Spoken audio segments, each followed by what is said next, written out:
Salut à toutes et à tous, bienvenue dans cette vidéo récapitulative de la semaine passée, donc du 15 au 19 juillet 2019. Et on va commencer tout de suite avec l'Euro GBP. Donc on a eu 19 trades durant cette semaine. Alors évidemment en comptant aussi les trades nocturnes, ce que je ne vous recommande pas de faire, bien entendu, puisque sinon ça vous prend aussi une bonne partie de votre énergie pour trader la journée. Mais j'ai noté quand même les trades de la nuit de la session asiatique. Donc on va commencer avec l'Euro GBP. On a eu une première campagne avec une première unité ici ouverte et une deuxième qui ont fait que le take profit a été pris relativement rapidement avec seulement 2 unités ouvertes. Donc premier take profit de 4 pips, puis la deuxième campagne toujours le même jour avec même chose, une unité ici et la deuxième qui finit la totalité de cette campagne en profit avec 4 pips net. La journée suivante, nous avons eu un trade baissier, donc une campagne à la baisse, encore une fois. Première unité qui finit break-even, deuxième unité qui finit en profit et la totalité de la campagne en profit. Puis, pas grand chose d'autre sur l'Euro GBP, comme vous pouvez le constater, jusqu'au 19, il ne s'est rien passé sur cette paire, donc on a eu quelques trades. Le GBP USD, lui, a été pas très actif non plus, mais on va voir les différents trades qu'il a eu. Donc à la hausse, vous voyez, à ces heures-là, à 16h55, première unité ouverte, deuxième unité ouverte avec le profit général. Encore une fois, toujours, vous voyez, presque sur un point de retournement à peine 8, 9 pips, 10 pips contre nous au départ. Et encore là, sur ce chandelier là, ça a été assez volatile. Puis après, c'est largement remonté. Même chose, hein, un take profit à environ de 4 ou 5 pips ici, puisque c'était plutôt 4,2, 4,3 net, puisqu'ici les mouvements étaient assez volatiles. On continue sur le GBP USD et là on arrive sur une campagne un petit peu plus longue que les autres. Vous voyez, on a eu jusqu'à 1, 2, 3, 4, 5 unités ouvertes et le trade c'est quand même fini en profit.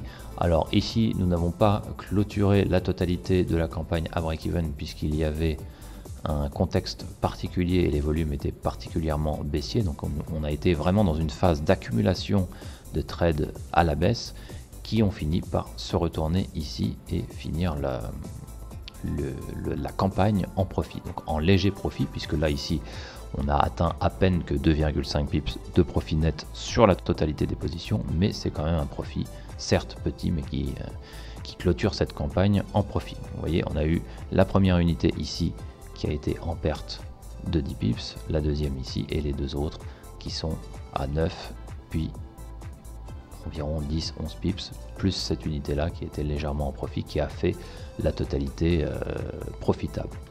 Bien entendu, en fonction du type de niveau de convergence et de la puissance du setup, puisque chaque campagne a sa propre classification de puissance, et bien en fonction de cette puissance, ici le trade aurait pu être break-even s'il avait été inférieur. Là, étant donné qu'il était quand même suffisamment conséquent, qu'il y avait pas mal de points convergents vers la même direction, eh bien il était préférable quand même de prendre un léger profit, même si ce n'est pas, ici c'est juste un petit profit de 0,05% de la totalité de votre compte. Mais ce qui compte, c'est que ça finisse en gain, et comme vous pouvez le constater après, de toute façon la position était bien dans le bon sens, puisque la correction a été suffisamment grande. Rien d'autre pour le GBP également, donc jusqu'au 19, et nous allons voir l'Euro USD. À partir du 15, donc de lundi, il y a eu une première campagne à la baisse avec un take profit de 4 pips, puis quelques temps après, même chose à la baisse et un TP de 4 pips. Donc deux campagnes assez peu espacées l'une de l'autre en termes de temps, mais qui sont du coup très efficaces puisque avec une seule unité, on a à chaque fois un take profit rapide. Donc je le rappelle, en fonction de votre prise de risque, chaque campagne rapporte entre 0,10 et 0,20% de votre capital. Sur certains types de trades, comme le précédent que nous avons vu sur le GBP USD, et bien là il s'agissait d'un trade qui a rapporté volontairement un peu moins puisque il était préférable de raccourcir le take profit pour profiter de l'inertie, de la baisse des volumes et de tous les autres points. On continue sur l'euro USD avec le 16 juillet un premier trade à la baisse là sur les 19 totaux que nous avons, 19 ou 20, je ne sais plus exactement, eh bien il y a eu un break-even tout de même que nous allons voir ici. Le premier donc de cette campagne baissière a été un trade gagnant à la hausse, puis une deuxième campagne s'est ouverte, et ici on va voir pourquoi le trade a été break-even. Alors en sachant que la tendance était particulièrement baissière, les volumes avaient une puissance suffisante pour partir à la hausse, mais nous avions une puissance de setup de niveau de type 1, donc il valait mieux être prudent. Ici, notre take profit a failli être touché. Vous voyez, il a failli atteindre les 3 pips minimum avant de se mettre à break-even. Et comme le trade était particulièrement baissier, arrivé à la pointe la plus haute de ce mouvement, j'ai décidé de mettre le take profit, le stop loss à break-even. Et si le cours redescendait, eh bien, ça venait toucher notre stop. C'est ce qui s'est passé ici. Le cours a commencé à avoir suffisamment d'inertie pour prendre une belle montée de presque 2 ou 3 pips, puis le cours est redescendu et ici il nous a éjecté directement. Donc ça a évité de rester sur le long terme sur cette tendance qui continue à baisser, et bien entendu de toute façon après les volumes se sont retournés et sont repartis à la baisse. Donc ça a évité un léger trade perdant de simplement mettre le stop loss à break-even lorsque le cours est suffisamment monté. Dans ce cas précis. Ensuite, troisième campagne sur l'euro USD, là même chose, nous avons eu notre take profit de 3 pips, et enfin quatrième trade à la hausse, notre take profit ici de 4 pips, puisque là les volumes étaient repartis de plus belle à la hausse et avec un contexte plus intéressant. Ensuite, nous avons eu le lendemain, même chose, un trade haussier qui lui était à plus de 4 pips. Et enfin, des campagnes baissières vers la fin de journée, à partir de 17 h. Donc 3 unités ouvertes pour cette campagne, avec un premier trade quasi break-even, puis deuxième unité et troisième unité en profit, qui nous font un profit total de 4 pips. Et deuxième campagne de cette journée, un trade baissier qui lui a atteint sans aucun problème le take profit. Le 18 juillet, le seul trade qu'il y a eu à partir du 18, c'est également sur l'euro USD. Vous voyez ce trade à la hausse qui a atteint, après ce long chandelier baissier, a atteint un beau point de retournement, vous voyez, qui aurait continué de plus belle jusqu'ici. Si vous aviez pris cette unité là de 4 pips, puis le stop loss à break-even moins un petit quelque chose pour faire la position globale à break-even, eh bien vous auriez eu une première unité ici et la deuxième qui aurait pu continuer, vous voyez, très loin. Ça dépend évidemment de la décision du trader, de votre aversion au risque, de la façon dont vous aimez gérer votre trade, soit à une, soit à plusieurs unités. Mais en sortant tout en ce qu'on appelle en all-in, all-out, eh bien là, ici, vous auriez eu une position gagnante de 4 pips net. Et le 19, il ne s'est rien passé le vendredi. Même chose sur la UD. Alors on va voir les positions sur la UD qui étaient des positions intéressantes également, avec un premier trade le 16 juillet et un trade gagnant de un peu plus de 4 pips ici. Puis une campagne également haussière, vous voyez, à partir de 17 h 55, donc là c'est vraiment limite, puisque moi ce que je recommande c'est de trader maximum entre 17 h 30, 18 h, allez on va dire ouais 18 h, 18 h 05.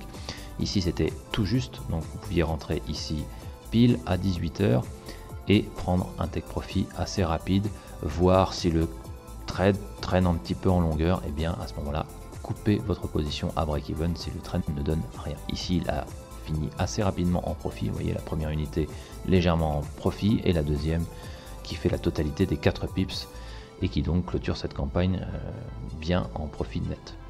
Puis le trade nocturne du 17 juillet, ça c'est pareil, je vous le montre ici parce qu'il était présent, mais ce n'est pas des trades que je recommande, pardon, en tout cas pas aux débutants.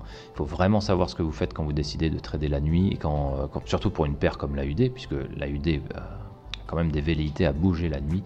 Ici, je vous recommande vraiment d'être sûr et certain de ce que vous faites, dans quoi vous vous engagez quand vous tradez de manière nocturne, puisque les volumes sont forcément moins importants, donc donnent moins d'indications précises, et surtout les trades peuvent durer beaucoup plus longtemps dû au faible volume. Donc ici, on a eu un drawdown contre nous pendant 3, 4, 5 chandeliers d'environ 7 pips. Première unité que nous avons ouvert ici, la deuxième un peu plus bas, et comme vous pouvez le constater, ici on a eu un take profit d'un peu plus de 4 pips, puisque là il y avait quand même suffisamment de volatilité.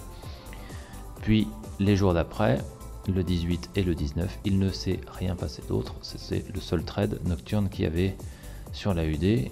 Sur l'USD CAD, on a eu la même chose, on a eu un trade nocturne, mais avant ça, on a eu d'abord cette campagne baissière de 3 unités. Vous voyez, avec la première qu'on ouvre ici, la deuxième ici qui a fini en profit, et évidemment la troisième qui termine la campagne en profit global de ces 3 positions à plus 3,8 pips si mes souvenirs sont bons. Dans la même journée, et là vous voyez pareil, j'ai noté ce trade qui était à 20h25. Ça, encore une fois, c'est un trade que je ne vous recommande pas. C'est un trade que j'ai pris en connaissance de cause, puisqu'il y avait un certain nombre d'unités convergentes qui étaient vraiment intéressantes pour prendre ce trade-ci. Mais encore une fois, malgré la puissance du setup, si le trade s'était mal passé, il aurait très probablement fini très vite en break-even ou en très légère perte. Et j'aurais laissé tomber avant de passer la zone de swap, c'est-à-dire la zone où vous êtes obligé de payer la différence de taux d'intérêt, etc. Donc ça, en fonction du broker et surtout en fonction des taux d'intérêt actuels qui sont quand même pour la majorité négatifs, bah, généralement c'est bien d'éviter de payer un malus supplémentaire en passant de day trading à overnight. Ça, c'est toujours important de le savoir. Donc ce trade-ci, comme vous pouvez le constater, n'a pas été contre notre direction, il a été très rapide et a eu un peu plus de 4 pips de take profit. C'est pour ça qu'ici on pouvait décider de le prendre. Encore une fois, si vous êtes bien habitué à la façon de gérer les trades, etc. Et dans la continuité de cette journée, donc le lendemain, mais dans la nuit, eh bien, le trade nocturne de l'USD CAD dont je vous ai parlé, c'est celui-ci, avec même chose, une bonne expérience qu'il faut avoir pour décider de prendre ce genre de trade la nuit, et qui a été relativement facile, puisque vous voyez, il a pris 5, 10, 15, 20 minutes avant de se clôturer, et avec un joli petit profit de 4 pips moins le spread ici, donc environ 3,2 pips de profit.